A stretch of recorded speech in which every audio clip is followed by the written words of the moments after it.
If you are a woman over 60 and live alone, listen carefully, because heart attacks do not look the same in women as they do in men. What I am about to share could be the difference between life and death during a heart attack. There are 7 science-backed actions that can dramatically improve your chances of survival, even when you are completely alone. After decades working in women's health research, I need you to hear this. Here is the brutal truth. Research shows that people over 60 who experience a heart attack while alone have a survival rate that drops by nearly 50% compared to those with someone nearby, because they do not know what to do in those critical first minutes. Recently, you may have heard advice online about something called cough CPR. Major cardiology organizations do not recommend this for people at home, and especially not for women. Here's the part that quietly puts women over 60 at risk, and almost no one explains it clearly. When a woman has a heart attack while alone, it often does not feel dramatic or obvious. It starts with something easy to dismiss, and because it does not match what women expect a heart attack to feel like, they hesitate. That pause is dangerous. Studies published in the American Heart Association journal Circulation show that every minute of delay reduces survival chances by about 10%. Your heart does not care how strong you are or how healthy you have been. When a heart attack strikes, biology takes over. And if you are alone, you become your own first responder.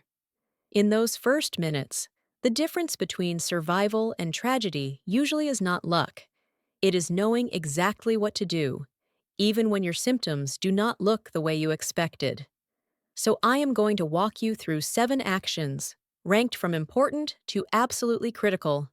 I need you to stay with me until the end, because action number 1, the one most people never think about, is the one emergency room doctors say changes everything. Let us start with number 7. Recognize the symptoms, especially the ones women miss. Heart attack symptoms in women over 60 are often completely different from the classic signs you see in movies. The biological cause. After menopause, women lose the protective effects of estrogen on their blood vessels. This changes how heart attacks present themselves. Research published in Circulation shows that only 30% of women experience the typical crushing chest pain. What women actually feel: extreme fatigue that comes out of nowhere, nausea or stomach pain, often mistaken for food poisoning, pain between the shoulder blades, not in the chest, jaw pain or a toothache, sleep disturbances weeks before the attack. A study of over 500 women who survived heart attacks found that 95% experienced unusual symptoms in the month before, but only 30% recognized them as heart-related. Your action step. If you feel any combination of these symptoms, especially extreme fatigue plus nausea or back pain, do not wait. Do not second-guess yourself. Act immediately. That is number 7. Now we move into the steps that emergency responders say save the most time. Number 6. Unlock your door immediately. This sounds simple, but in 40% of cases where someone dies alone during a heart attack, paramedics arrive within 8 minutes but cannot get inside. The practical step. The moment you suspect a heart attack, unlock your front door. Not later. Not after you call 911. Right now. Here is the safety concern for women living alone. You are thinking, I cannot just leave my door unlocked. Here is the solution. Install a key lockbox outside and share the code with a trusted neighbor. Or unlock the door, but do not open it wide. Or call a neighbor immediately and say, I am calling 911. Please let them in. The key point. Paramedics cannot save you if they cannot reach you. Every second they spend trying to get inside is a second your heart is not getting help. Number 5. Call 911 before you do anything else. Here is where most people make a fatal mistake.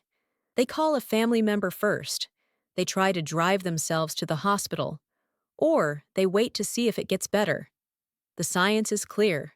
A study in the European Heart Journal found that people who called emergency services within 5 minutes of symptom onset had a 95% survival rate. Those who waited 30 minutes had only a 45% survival rate.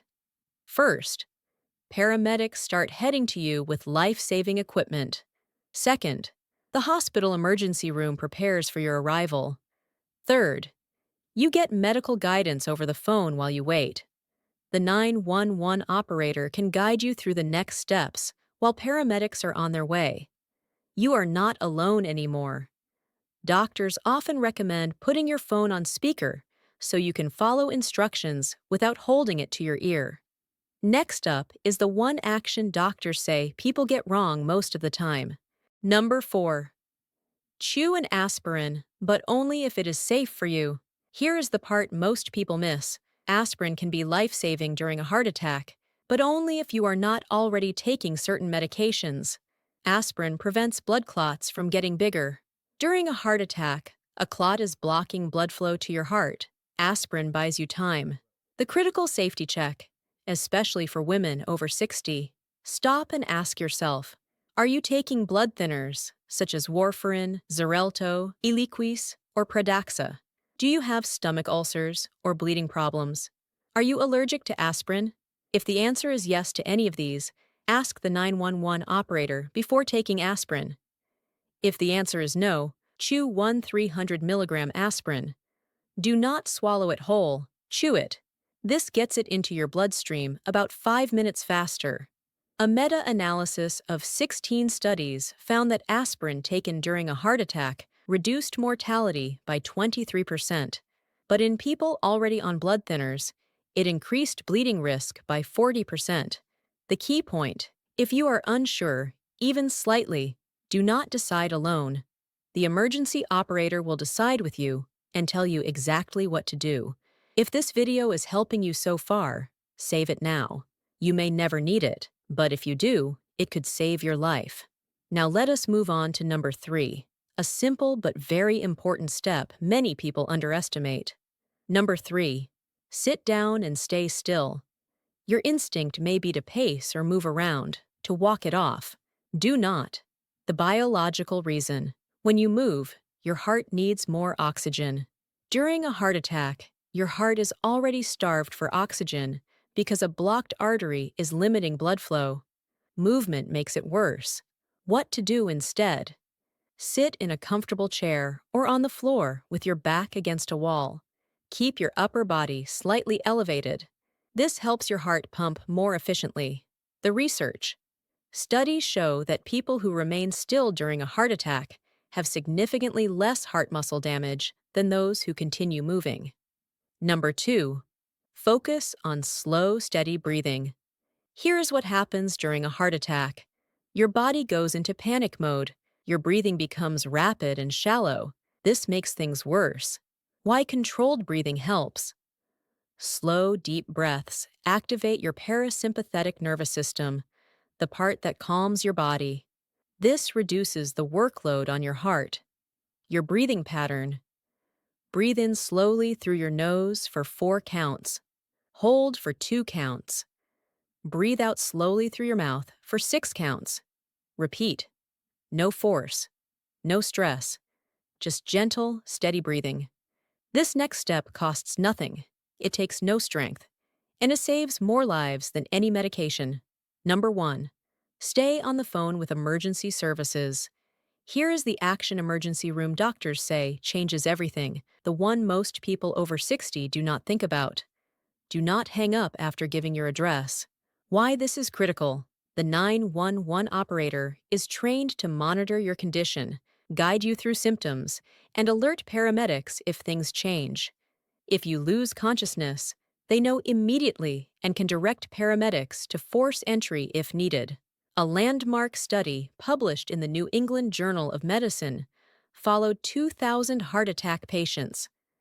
Those who stayed on the line with emergency services had a 60% higher survival rate than those who hung up. Why this works? First, Real-time monitoring. If your symptoms worsen, the operator alerts paramedics to respond faster. Second, psychological support. Hearing another human voice reduces panic, which reduces strain on your heart. Third, immediate guidance. If you lose consciousness and wake up, the operator can guide you through next steps until help arrives. And here is the most important part. You are not alone anymore. From the moment you dial 911, a trained professional stays with you until paramedics arrive. Now, I need to be crystal clear about something. This information is based on current medical research and emergency response protocols, but every person's situation is different. If you have specific medical conditions or take multiple medications, talk to your doctor now about creating a personalized emergency plan. Keep a list of your medications on your refrigerator. Paramedics look there first. If you have diabetes, heart disease, or have had a previous heart attack, your doctor may have additional instructions for you. Never stop taking prescribed medications without consulting your doctor. Here is what I want you to remember. Pain is not a sign of strength. Hesitation is not wisdom. When it comes to a heart attack, fast action saves lives. If you found this helpful, subscribe for more science-backed health information designed specifically for women over 60.